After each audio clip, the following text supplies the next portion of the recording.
10절로 26절 말씀까지입니다.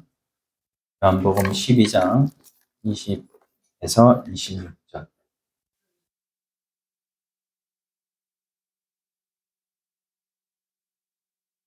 동영상 촬영하고 12장 20절. 자, 다 찾으셨죠? 168장, 신약 168장. 명절에 예배하러 올라온 사람 중에 헬라인 몇이 있는데 그들이 갈릴리 베세다 사람 빌립에게 가서 청하여 이르되 선생이여 우리가 예수를 배우고자 하나이다 하니 빌립이 안드레에게 가서 말하고 안드레와 빌립이 예수께 가서 여쭈니 예수께서 대답하여 이르시되 인자가 영광을 얻을 때가 왔도다. 내가 진실로 진실로 너희에게 이르노니 한 알의 밀이 땅에 떨어져 죽지 아니하면 한 알 그대로 있고 죽으면 많은 열매를 맺느니라. 자기의 생명을 사랑하는 자는 잃어버릴 것이요 이 세상에서 자기의 생명을 미워하는 자는 영생하도록 보존하리라. 사람이 나를 섬기려면 나를 따르라. 나 있는 곳에 나를 섬기는 자도 거기 있으리니 사람이 나를 섬기면 내 아버지께서 그를 귀히 여기시리라. 아멘. 예. 예. 우리 역사 한번 인사하겠습니다. 하나님은 당신을 사랑하십니다. 당신을 사랑하십니다. 예. 네, 오늘 이 본문을 가지고 예수님의 역설의 복음에 대해서 말씀을 전가하도록 하겠습니다. 예수님 당시에 예수님은 굉장히 유명인이셨어요. 오늘도 유명인이면 우리가 한 번쯤 보러 가기를 원하잖아요. 그것처럼 예수님이 유명인이셨기 때문에 당시에 예루살렘뿐만 아니라 유대 그리고 흩어져 있는 그 유대인들, 그래서 이거를 디아스포라 유대인이라 하죠. 그런 흩어져 있는 유대인들까지도 아마 이제 유명하게 된 것 같아요. 그래서 여기에 이제 20절에 보면 헬라인 몇이 있는데 이렇게 말씀하고 있죠. 그 헬라인들도 예수님을 이렇게 만나고자 했던 것 같아요. 그래서 빌립 안드레에게 이렇게 예수님을 한번 뵙고자 합니다. 이렇게 부탁을 하죠. 근데 예수님께서 뜬금없이 23절에 보시면 인자가 영광을 얻을 때가 왔도다 이렇게 말씀하셔요. 그러니까 우리가 요한복음 2장에 보면 예수님께서 그 기적을 베푸시는데 가나의 혼인잔치에 예수님이 참석을 하시죠. 그때 그 가나의 혼인잔치에 이스라엘 사람들은 이 포도주를 담거든요. 포도주를 담았는데 포도주가 모자라게 된 거예요. 그래서 예수님의 어머니가 이 포도주가 떨어졌습니다. 예수님께 이렇게 얘기할 적에 예수님께서 어머니에게 내 때가 아직 이르지 아니하였나이다 이렇게 얘기를 하죠. 그 예수님께서 그렇게 말씀하신 것처럼 뜬금없이 예수님이 포도주를 떨어졌으면 포도주를 내가 물을 갖다 넣어서 내가 물로 포도주를 만들겠습니다. 이렇게 능력이 있으신 분이시니까 그렇게 하실 수도 있지만 예수님은 내 때가 아직 이르지 않았습니다. 이렇게 얘기를 하고 또 여기서는 보면 이제 갑자기 이제 헬라인들이 찾아와가지고 이 헬라인들을 만나주는 이런 상황에서 예수님께서 뭐라고 말씀하시냐? 내 때가 아직 내 인자의 영광을 얻을 때가 왔도다 이렇게 말을 하고 그 다음에 그 24절에 보시면 유명한 말씀이죠. 한 알의 밀알이 땅에 떨어져 죽지 아니하면 한 알 그대로 있고 죽으면 많은 열매를 맺느니라 이런 말씀을 하시는 것이죠. 그래서 우리가 액면으로 받아들이면 이거 예수님이 동문서답하시네 이렇게 받아들일 수 있지만 거기에는 엄청난 진리가 담겨져 있다라는 것입니다. 여기에 헬라인들이 예수님이 궁금해서 명절, 이 유대인 명절에는 유대인뿐만 아니라 흩어져 있는 디아스포라 유대인들도 막 그 근방에서 막 찾아오거든요.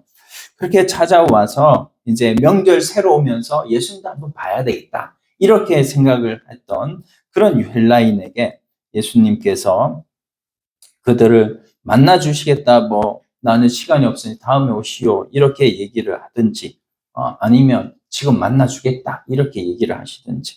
근데 예수님 마음에는 이런 마음이 있었을 것 같아요. 내가 당신들이 나를 만나러 와서 내가 이렇게 만나 주지만 당신들이 나를 보면 한낱 가난한 목수의 아들 정도로밖에 안 보일 거예요.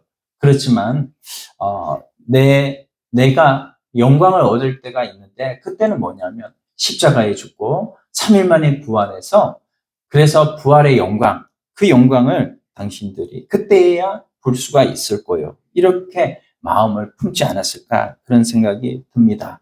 그래서 이거를 제가 이제 역설의 복음이라고 말씀을 드렸는데, 이 역설이라고 하는 패러독스라고 하는 이 패러독스가 뭐냐면, 논리적으로 생각할 때는 이건 어떤 진리가 아닌 거예요. 진리가 아닌 건데 사실은 그거를 뜯어보면 이게 진리라는 것이죠. 그래서 우리가 예수님도 순리적인 이런 표현들을 많이 쓰셨지만, 이런 역설의 표현을 통해서 더 진리를 강하게 말씀하시는 것을 우리가 볼 수가 있습니다. 여러분, 어떤 사람이 산에서 산에 등산을 갔는데 저 밑에서부터 불이 막 산불이 났어요. 막 올라오는 거예요. 그런데 올라오면 내가 타 죽을 것 같아. 그래서 이 사람이 어떻게 했냐면은 산 어느 정도 올라가서 거기서 불을 냈어요. 그러면 그 불이 이제 산으로 올라가잖아요. 올라가서 이제 불이 어느 정도 타면 거기에서는 탈 것이 없으니까 이제 불이 올라오지 못한 거죠. 저 밑에서 산불이 올라오는데 오히려 산에 불을 내서 그 사람은 나중에 살았다는 거예요. 여러분들도 같이 등산을 혹시나 갈 때가 있으면 불이 혹시나 나거든 제일 위에 올라가서 불을 내고, 그게 불이 다 타고 나면 이제 불이 탈 것이 없거든요. 그러면 산불이 나 있는 대로 오지 않으니까 살 수가 있는 거거든요. 근데 이게 산불을 우리가 꺼야 되는 것이, 불이 났으면 꺼야 되는 것이 우리 보통의 생각, 상식이죠. 그렇지만 이게 불이 났는데 오히려 산불을 낸다. 그것은 역설적인 행위란 말이죠. 그런데 이런 역설적인 행위를 하니까 오히려 거기에서 산다는 진리가 나오는 것이죠.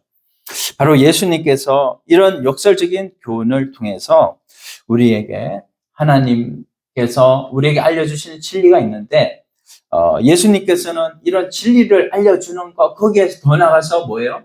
이 진리를 너희가 행해라. 그리하면 너희가 그 진리를 통해서 나중에 많은 열매를 맺을 것이다 라는 것이 우리 주님이 말씀해 주신 목적이거든요. 그래서 우리 하나님, 예수님께서 말씀을 통해서 우리에게 주시고자 하는 그 교훈을 받는 것이 우리가 목적이 되겠습니다. 예수님께서 이렇게 목적하신 그 목적을 우리가 어떻게 하면 이루어 드릴 수 있을까? 여기서 죽으라고 하는데, 죽으면 살리라고 하는데 정말 죽는 거 어렵잖아요. 그렇지만 우리가 그 죽는 것을 내가 행할 수 있는 것은 사실은 하나밖에 없어요. 그것은 뭐냐면 우리 속에 계시는 성령께서 우리에게 복음을 전해 주실 때 그 복음을 깨닫게 하시는 분은 누구세요? 성령님이시죠. 그래서 성령이 우리 속에 복음을 깨닫게 해 주실 때, 그리고 우리 속에 성령으로 충만할 때, 하나님께서 역설의 진리로 우리에게 말씀해 주시는 이 역설을 우리가 충분히 그 주님의 능력으로, 내 힘으로는 할 수는 없지만, 죽는 것이 어떻게 가능해요? 그렇지만 우리는 살고자 하는 다 그런 본능이 있는데 어떻게 죽는 것이 가능합니까? 그런데 내 속에 성령으로 충만하면 이것이 가능하거든요. 그런데 이 가능한 것을 우리가 이제는 할 수 있도록 하나님께서 우리에게 은혜를 주신다라는 것을 믿음으로, 오늘 4가지 아주 어렵지만 우리가 이 4가지를 통해서 깨닫고 깨달은 대로 순종해서 하나님 앞에 복받는 우리 모두가 되기를 원합니다. 첫 번째는 뭐냐면 살기 위해서는 죽어라는 거예요. 살기 위해서는. 자, 우리가 살기 위해서 죽어야. 이 말은 어떻게 보면은 틀린 말 같아요. 그렇지만 이 역설이 진짜 진리입니다. 24절에 한번 보겠습니다. 24절 내가 여기 한 알의 밀이 땅에 떨어져 죽지 아니하면 하늘 그대로 있고 죽으면 많은 열매를 맺는다. 이렇게 말씀하고 계세요. 여러분 한번 씨 뿌려 보셨나요? 씨 뿌려 보신 분 한번 손 들어 보세요. 씨 뿌려 보신 분. 네, 땅의 씨야. 네, 다 안 뿌려 보신 분도 많네. 좀 이해하기 어려울 수도 있는데 여러분 그건 우리는 다 아시잖아요. 화분에 씨를 뿌리면 이 씨가 나중에 싹이 나서 이게 커서 열매를 맺잖아요. 우리는 이것을 다 알고 있는데 만약에 이 싹이 안 난다, 안 난다 그러면은 나중에는 뭐예요? 30배, 60배, 100배 결실 그것도 생각지도 못하고 2배마저도 할 수도 없는 것이죠. 그러나 이 미랄이 땅에 아주 작은 거지만 미랄이 땅에 심겨져서 이것이 썩을 때 결국 이것이 싹이 나고 자라서 결국은 이 한 알의 미랄이 나중에 많은 미랄로 이렇게 열매가 맺어지는 것을 우리는 볼 수가 있습니다.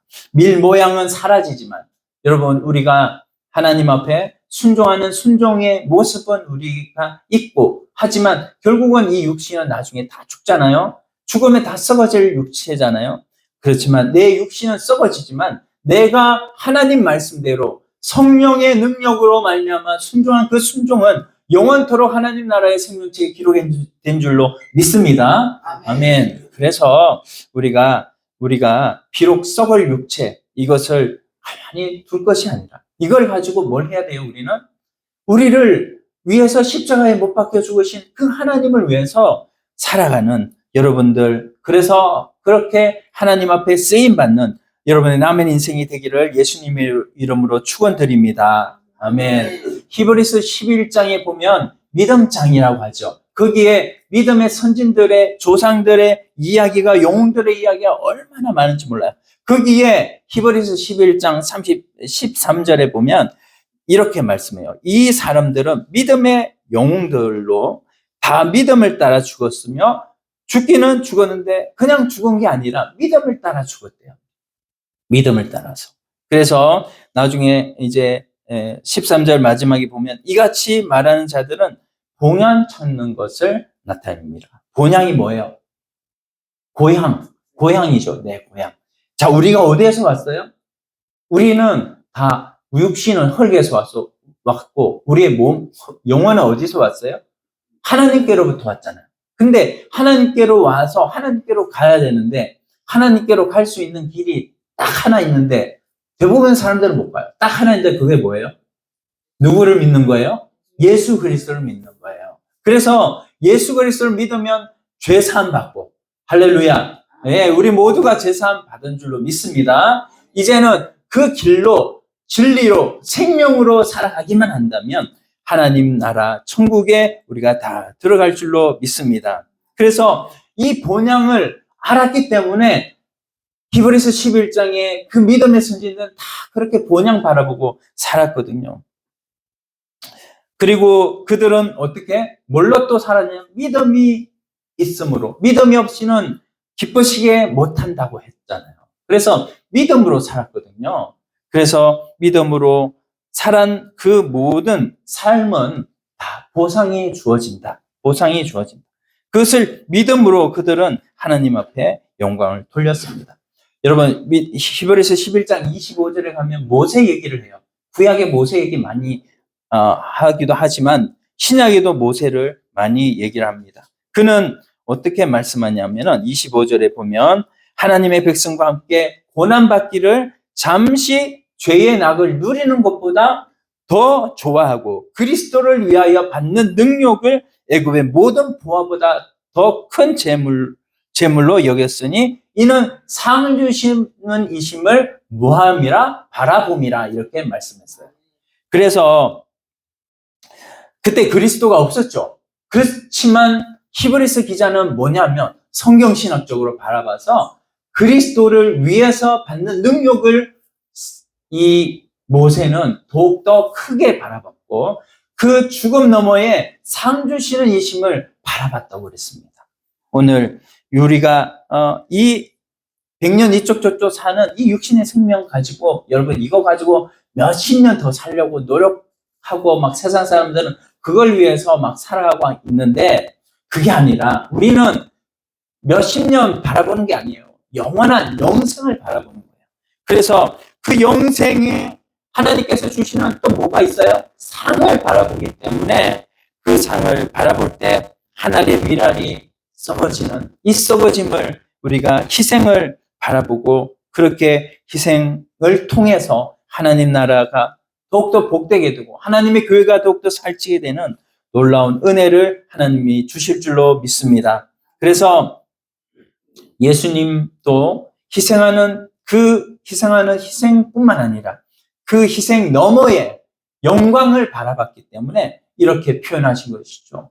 인자가 영광 받을 때가 되었도다. 이렇게 말씀하신 거잖아요.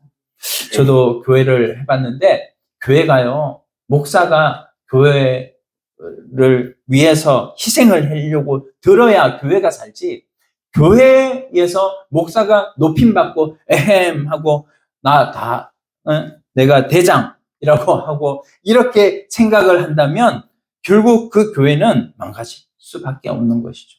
여러분 큰 교회 목사님들 요즘에 좀 여러 가지 구설수가 많이 있는데 처음에는 저분이 저러지는 않았는데 나중에 보니까는 저분이 전반기 때 처음 가지고 있던 그 처음 사랑을 잊어버리고 하나님 앞에 많이 이렇게 망가지는 모습을 볼 수가 있습니다. 근데 우리가 그럴 때일수록 우리는 하나님을 바라보고 세상이 그런 사람들을 욕하고 그런 분들이 지금 현재의 모습을 보고 욕할지라도 나는 내 자리를 지킬 때에 어떤 목사님이 그러시더라고요. 그 부교육자가 이제 담임 목사님이 이렇게 조금은 안 좋은 모습들을 보여도 어떻게 나는 해야 되겠습니까? 이렇게 어떤 목사님한테 제 상담을 받았대요. 근데 그 목사님이 그렇게 얘기를 해줬대요. 너의 사명은 뭐냐면 그 교회의 담임 목사님을 보호자하는 사명을 받았다. 그 사명을 네가 잘 순종할 때 그 담임 목회자를 보면서 저분은 내 목자가 아니네 라고 하는 일반 성도들이 너를 보면서 저분을 봐서라 저분은 그래도 괜찮네. 저분은 나의 목자가 될 수 있다라고 생각이 들 정도로 그렇게 자리를 지키라는 거예요. 오늘 우리들의 모습 속에 때로 그런 마음들이 들 수가 있어요. 성도, 큰 교회 목사님들 잘하는 분도 대부분입니다만 못하는 분들이 또 있을 때에라도 누가 그런 말 할지라도 우리가 우리 자리를 지킬 때 하나님께서는 우리를 통하여 하나님 나라를 계속해서 더욱더 흥왕되게 교회를 이끌어 가실 줄로 믿습니다. 여러분, 그래서 우리가 잘 아는 데이비드 리빙스톤이라는 아프리카의 이런 선교한 의료 선교사 분을 우리가 알고 있죠. 그분이 이제 본국에 돌아가서 이렇게 그분을 대단한 분이라고 모든 사람들이 칭송을 할 때 그분이 이렇게 말했어요. 하나님께 갚을 수 없는 빚을 지은 사람이 복음을 전하기 위해 수고했다고 해서 무슨 희생입니까? 그것은 나의 특권입니다. 그리고 장차 받을 영원한 영광에 비하면 이거는 아무것도 아닙니다. 그거는 어떤 사람이었냐면 아프리카에 복음 전하다가 팔을 뜯겼어요. 누구한테? 사자한테. 그래가지고 팔 한쪽이 없어. 그런 사람이 이 예수 그리스도의 그 십자가의 희생을 생각할 때 자기는 이 희생이 다른 사람들한테 칭송받을 그런 희생이 아니라 그분을 위해서 내가 이 팔 한쪽이라도 드릴 수 있는 이것이 바로 특권이다라고 하는 이분의 이 말씀이 얼마나 우리에게 큰 귀감이 되는지 모릅니다. 여러분 마태복음 16장에 보면 누구든지 제 목숨을 구원코자 하면 잃을 것이요 누구든지 나를 위해 목숨을 잃으면 찾을 것이다 라고 이렇게 말씀하고 있어요. 그래서 우리에게 하나님께서 우리에게 주시는 바는 뭐냐면 우리의 짧은 생애 100년 우리가 열심히 이렇게 살아가고 이렇게 있는데 우리가 그 짧은 생애를 살아가는데 사실 우리가 죽는 것은 내 마음대로 안 되잖아요. 우리가 언제 죽을지, 언제 하나님 앞에 갈지 우리는 모른다고요. 그렇게 짧은 생이면 짧은 생애, 긴 생이면 긴 생애, 우리가 어떻게 주님 앞에 살아갈까? 하나님 앞에 주님이 살고 죽이는 것은 하나님 속 안에 있고 나는 어쨌든지 살아있는 동안에 주님을 위해서 내 목숨을 이 작은 목숨이라도 주님 앞에 바치면 주님께서 더 큰 것으로 이렇게 보상해 주고 또 더 큰 열매가 맺을 수 있도록 이렇게 해주신다는 것을 여러분이 기억하고 우리 주님이 어떻게 하셨나요? 십자가에 예수님이 못 박혀 죽으심으로 예수님이 죽으신 그 바통을 이어받아가지고 제자들도 다 죽었잖아요. 심지어 의심 많은 도마까지도 어디 가서 죽었어요? 인도에서 십자가에 이렇게 순교의 제물로 죽었기 때문에 우리가 도마를 보면서 예수님의 부활은 진짜 사실이구나. 그 의심 많은 도마 같은 우리가 그런 도마를 좀 바뀌었는지 모르겠네. 의심 많은 도마를 보면서 예수님은 진짜 오셔서 십자가에 죽으시고 부활하셨구나라는 것을 꼭 믿어야 될 줄로 믿습니다. 어차피 우리는 다 죽어요. 그러나 보존하기 위해서 이 생명, 여러분 짧디 짧은 이 생명 보존하기 위해서 사는 것이 아니라 이제는 이것마저도 하나님 앞에 우리 올려드리면 이 올려드린 목숨, 없어진 목숨 이걸 통해서 하나님께서 더 큰 것을 우리에게 갚아주실 것을 바라보면서 보상을 바라보면서 여러분 살아가는 여러분이 되기를 소원합니다. 그리고 우리가 또 두 번째 받기 위해서는 주라고 말씀하십니다. 25절 한번 읽어볼까요? 25절. 네. 12장 25절. 자기의 생명을 사랑하는 자는 잃어버릴 것이요. 이 세상에서 자기의 생명을 미워하는 자는 영생하도록 보존하리라. 아멘. 예, 자기의 생명을 사랑하는 자는 잃어버릴 것이요. 잃어버린다는 건 뭐예요? 죽는다는 것이죠. 예, 죽는다는 것이죠. 예, 자기의 생명을 사랑하는 자는 죽을 것이요. 생명을 사랑하는데 왜 죽어요? 그거 내 소관이 아니라는 거예요. 내가 내 생명 사랑해서 열심히 약 먹고 열심히 내 생명을 보존하려고 노력을 해도 결국에 죽고 사는 문제는 누구한테 달려져 있다? 주님께 달려져 있다라는 것입니다. 그리고 또 역설적인 얘기 또 하나 더 하면 누가복음 6장 38절에 보면 주라 그리하면 너희에게 줄 것이니 곧 후회되어 누르고 흔들어 넘치도록 너희에게 안겨주리라. 옛날에 그 대박 있죠, 대박. 그 대박에 뭐 담아줄 때 어떻게 해요? 그 담아가지고 어떻게 옆으로 한번 치고 또 옆으로 앞뒤로 탁탁 치면은 그게 쑥쑥 들어가잖아요. 그거 가지고 탁 들어가고 그렇게 주는 그게 바로 후이되어 누르고 흔들어 준다는 의미죠. 그래서 우리에게 하나님께서 그렇게 준다는 것은 더 풍성하게 하나님께서 주신다 이 말입니다. 그래서 우리가 이렇게 하나님 앞에 우리가 작은 것 드리면 하나님께서 더 큰 것으로 안겨준다는 이 역설적인 진리, 이 높은 경지의 원리를 여러분들이 정말 우리가 모두 다 저와 여러분들이 받아서 정말 하나님 앞에 이 작은 것이나 하나님 앞에 드려서 하나님이 더 큰 것으로 갚아주는 이런 놀라운 감정들이 여러분들 삶에 충만하시기를 소원합니다. 여러분 우리가 자꾸 이렇게 사람들이 이렇게 맨 처음에 세상에 태어났을 때 어린아이가 어떻게 태어나요? 막 펴져 이렇게 태어나요? 아니면 막 이렇게 해서 태어나요?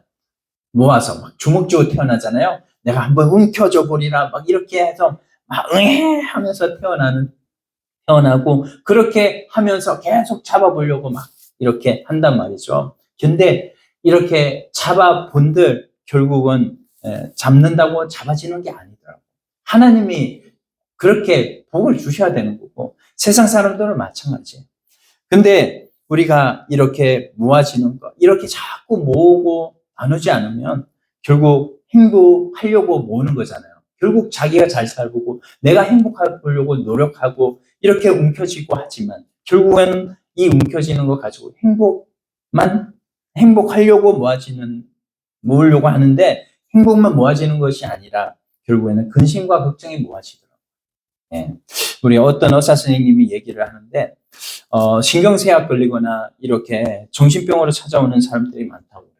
그 사람들, 돈 없는 사람이 그렇게 오는 경우도 물론 있지만 그런 사람들보다 돈 많고 그리고 돈을 많이 쌓아둔 사람들이 그렇게 온다는 거죠.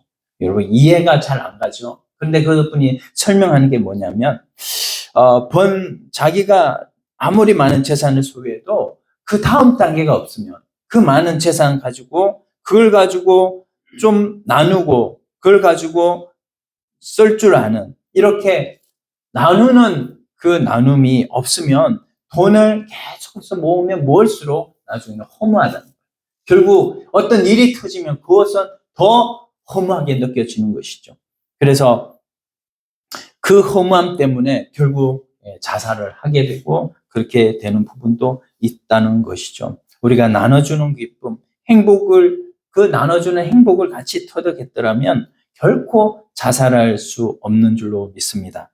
비록 저축한 것이 없을지라도 이웃에게 나누는 이런 습성이 들어가면 성경에서 그 사람 궁핍함이 없다고 말씀하시고 또한 그렇지 않다고 할지라도 하나님께서는 그에게 더 큰 사람의 복을 주시고 더 큰 복으로 하나님께서 허락해 주실 줄로 믿습니다. 모든 세상의 복의 권한은 다 누구한테 있는 거예요? 우리 주님께 있는 거잖아요.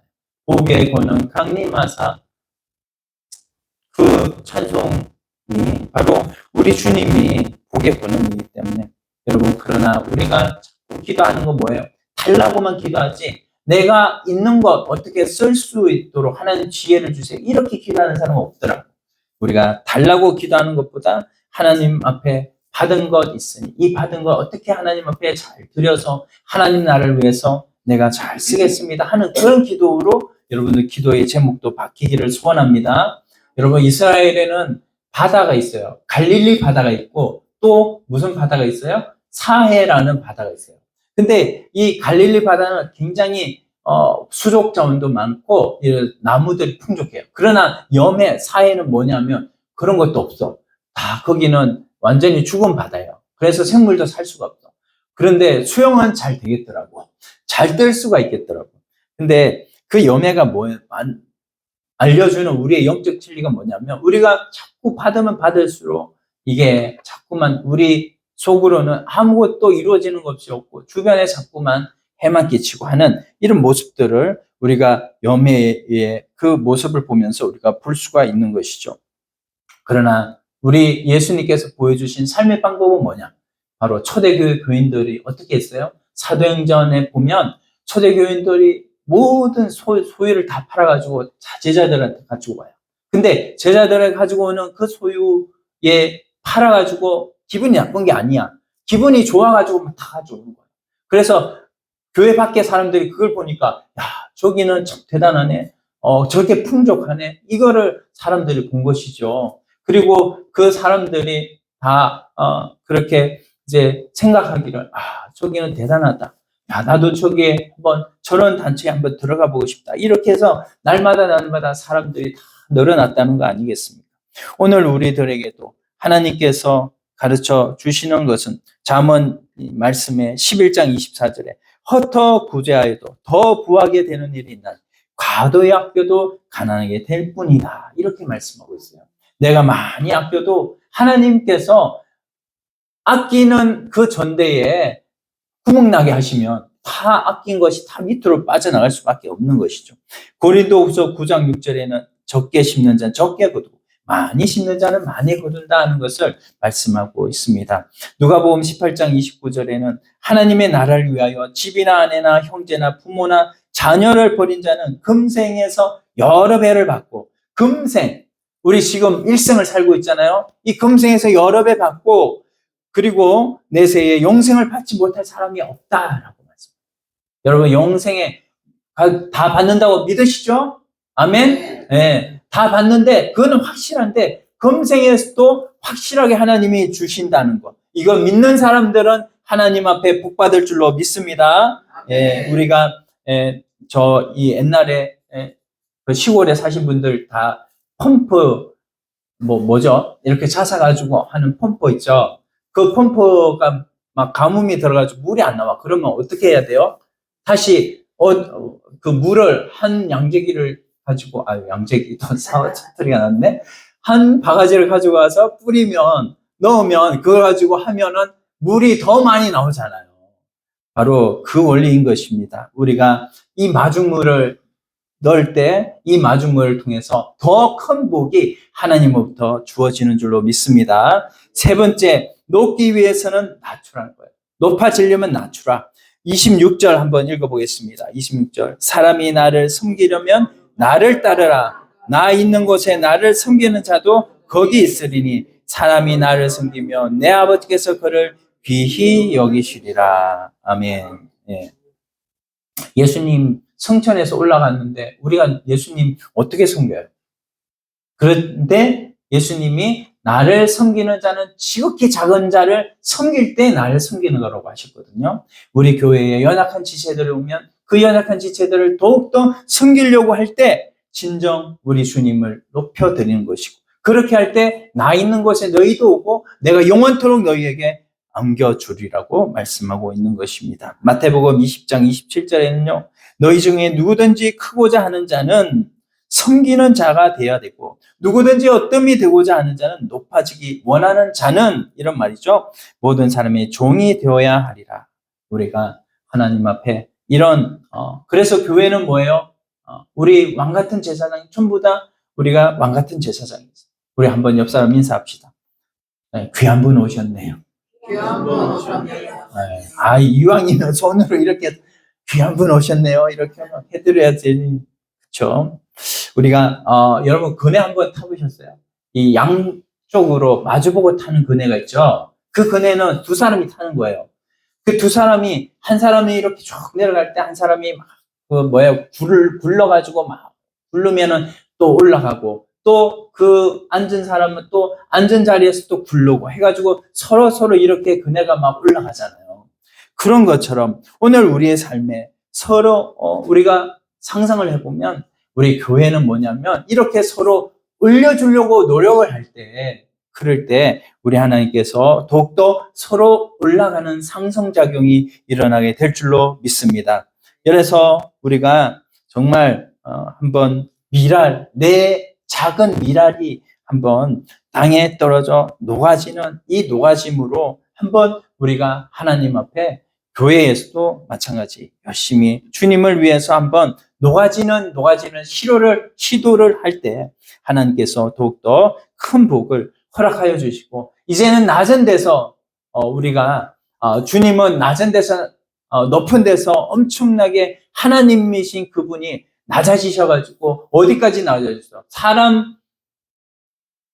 낮아진 것이 아니라 짐승의 밥통까지 낮아지셨어요. 우리 주님이 그렇게 낮아지셨다고. 우리는 그런데 어떻게 해요? 하나님 앞에 우리는 높아지려고 하는 것이 아니라 이제는 더욱더 나도 낮아지겠습니다. 낮아질 때 하나님이 어떻게 하신대요? 더 낮추신대요? 높으신대요? 더 높이신대요. 할렐루야. 우리가 하나님 앞에 놀라운 복을 하나님이 우리에게 주신 줄로 믿습니다. 여러분, 수련회에 가면 수련회 때 그 퍼포먼스가 있잖아요. 꼭 하는 게 뭐예요? 수족식. 그래서 발을 요즘은 그것도 발 씻겨주는 게 좀 부끄러운가 봐. 그래서 세족식 이렇게 하면서 그렇게 하는데, 우리가 그 퍼포먼스를 통해 가지고 얼마나 그게 우리의 스승이 우리를 발을 씻겨준다는 거, 그게 얼마나 감동적이에요. 근데 예수님께서 이거 가르치신 거 아니잖아요. 너 이거 퍼포먼스 하라는 거 아니에요. 우리가 봤을 때 남의 발을 씻겨줄 수 있는, 이런 목사가 성도들의 발을 씻겨줄 수 있는, 장로님이 성도들의 발을 씻겨줄 수 있는 이런 우리가 되어졌을 때 하나님 앞에 더욱더 우리에게 주시는 그 은혜가 더욱더 크고, 그리고 낮아지려고 할 때 거기에서 비로소 높아지는 이런 역설의 이런 결과물이 우리에게 펼쳐질 줄로 믿습니다. 예, 여러분 낮아지고 떨어지는 사람이 있을 때 그를 통해서요 많은 사람이 살게 돼요. 우리 주님이 십자가에 죽으심으로 모든 죄인들이 주님 앞에 나와서 주님 앞에 살아났잖아요. 우리 모두 다 죄인인데 전 세계 얼마나 70억 인구 중에 이 30%가 다 크리스찬이라고 거의 뭐 그렇게 본다면 그 30억이나 되는 많은 사람들이 죄인들이 예수 그리스도를 믿음으로 나와가지고 의인이 되는 이런 큰 복을 받은 거예요. 근데 예수님이 그렇게 십자가에 죽으신다고 예수님을 욕하고 하는 사람이 어디 있어요? 빌립보서 2장 5절 말씀 보니까 너희는 이 마음을 품어라. 그리스도 예수의 마음이니 그 마음은 하나님 본체시지만 하나님과 동등됨을 취할 것으로 여기지 아니하시고 사람의 모양으로 되시고 자기를 낮추시고 죽기까지 십자가에 복종하심이라 이렇게 말씀하여 주셨습니다. 예. 그리고 로마서 12장 16절에는 서로 마음을 같이하여 높은 데 마음을 두지 말고 도리어 낮은 데 처하고 스스로 지혜 있는 채 하지 말라. 예.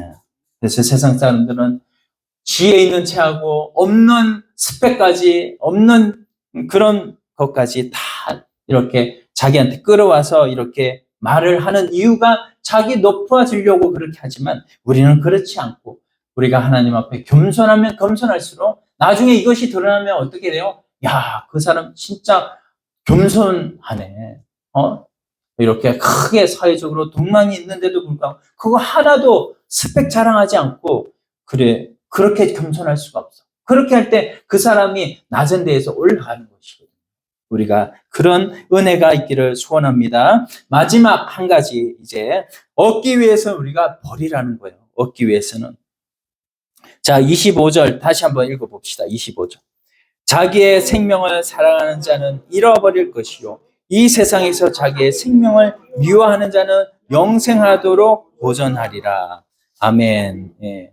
여러분, 우리가 복음을 받았죠. 성령을 받았습니다.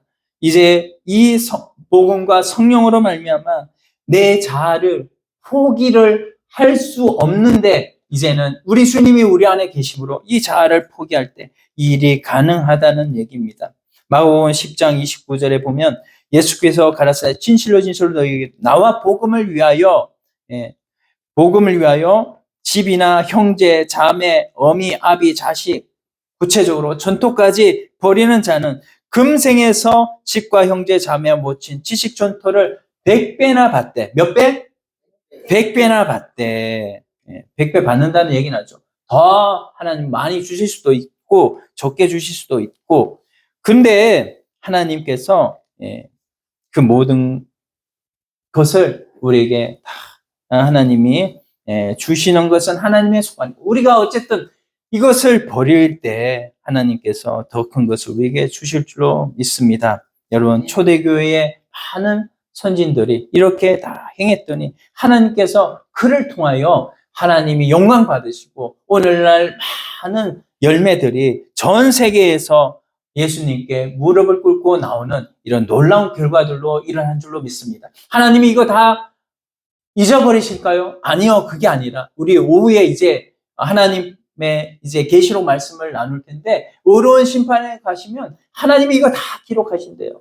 말라기서에 보면 기념책이라는 것이 기념책이 있는데 그 기념책에 우리가 말한 거, 우리가 행동한 거 하나님이 다 기록하신대.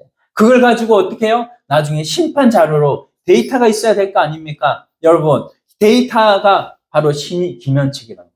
생명책도 있고 기념책도 있고 그래서 이 기념책으로 하나님이 다 기억하셔서 우리에게 하나씩 하나씩 다 갚아주신다. 여러분, 그러므로 우리가 행하는 것이 여러분 드러나게 진짜 신앙인은요 드러나게 행하는 것이 아니라 남도 모르게 이렇게 아무도 모르게 선행을 행할 때 그때에 하나님이 나중에 다 갚아주실 줄로 믿습니다. 예수님께서도요 이런 것을 알았기 때문에 예수님이 이렇게 십자가에 못 박혀 죽으셨고 이 바울이요 굉장히 똑똑한 사람이잖아요. 가말리엘 문화생명 오늘날도 서울대 법대생이거든요. 그리고 이 유대인의 베냐민 집하고 그리고 제사장 가문이에요. 이런 사도 바울이 이제 복음을 받아들이고 이제 사도가 되어졌죠. 그렇게 할 때 바울의 그 가족 상황에서 바울은 아예 X가 쳐졌어요. 이제는 바울은 엄마도 다 잃어버리고 이런 혈통이 다 끊어진 상태였어요. 그러나 바울에게는 누가 나타났습니까? 로마서 16장에 보면 거기에 이런 말이 있어요. 루포의 어머니가 자기 어머니라. 루포의 어머니. 내 육신적인 어머니는 끊어졌지만 내가 복음을 받아들임으로 예수 그리스도를 믿음으로 어머니는 끊어졌지만 루포라는 그 어머니가 내 어머니라고 받아들이는 이런 복을 받았던 것이죠. 빌레몬서 1장에는 감옥에서 만난 오네시모라는 사람이 있었어요. 그 오네시모는 나중에 평가하기를 갇힌 중에서 낳은 내 아들이라 그랬습니다. 여러분, 디모데와 디도는 말할 것도 없고요. 혈통이 안 되면 하나님께서는 영통으로라도 하나님께서 가족을 세워주신다는 거예요.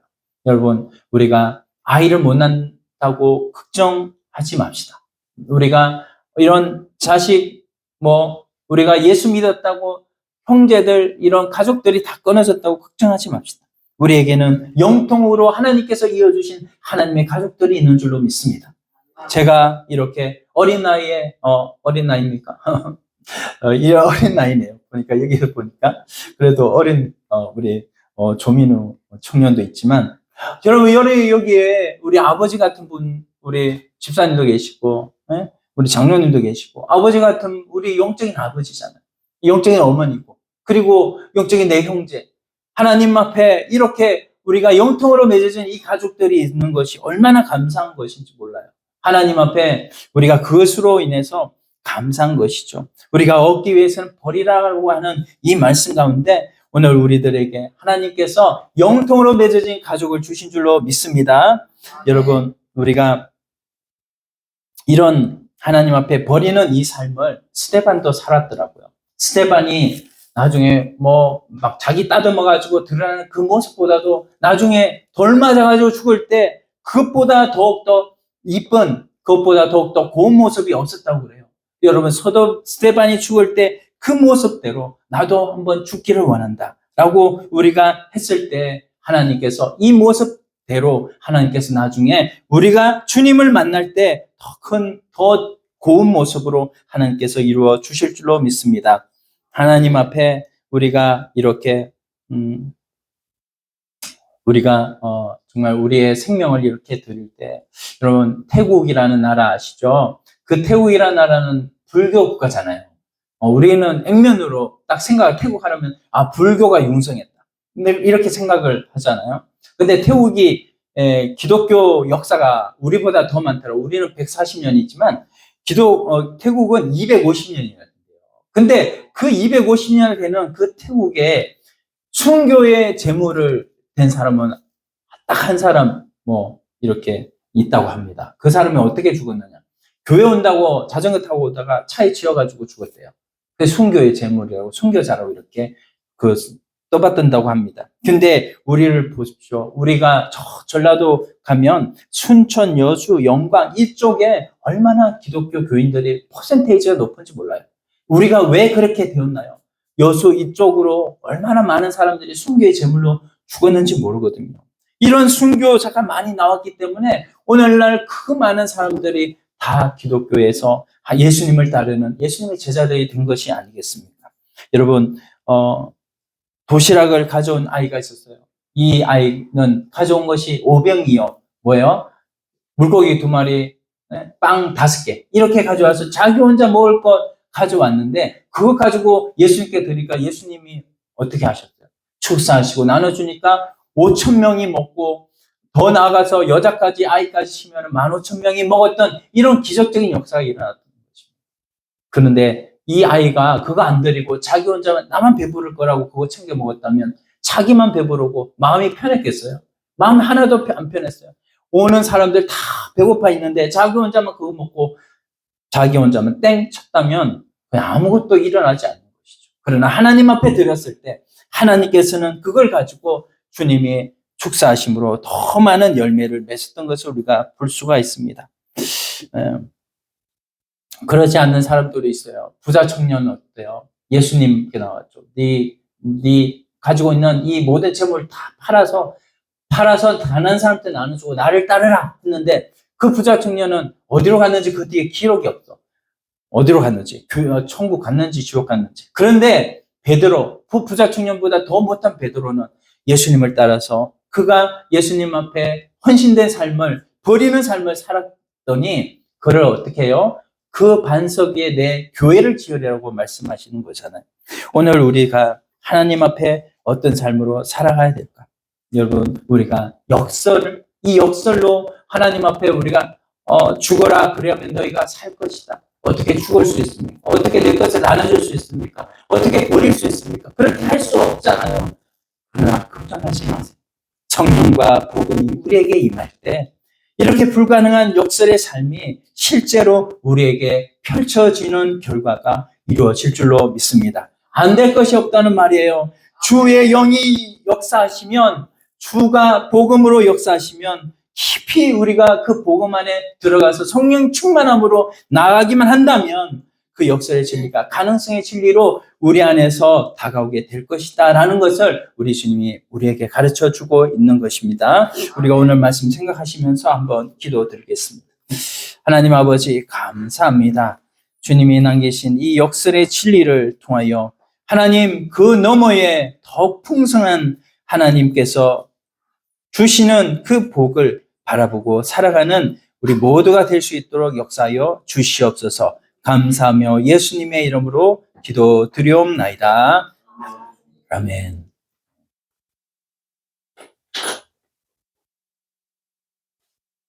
자, 585장.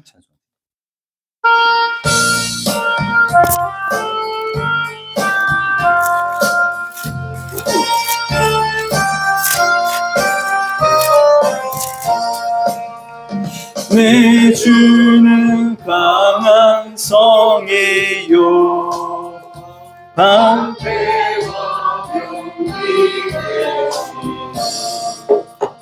은활에서 우리를 아멘 구하여 내시리로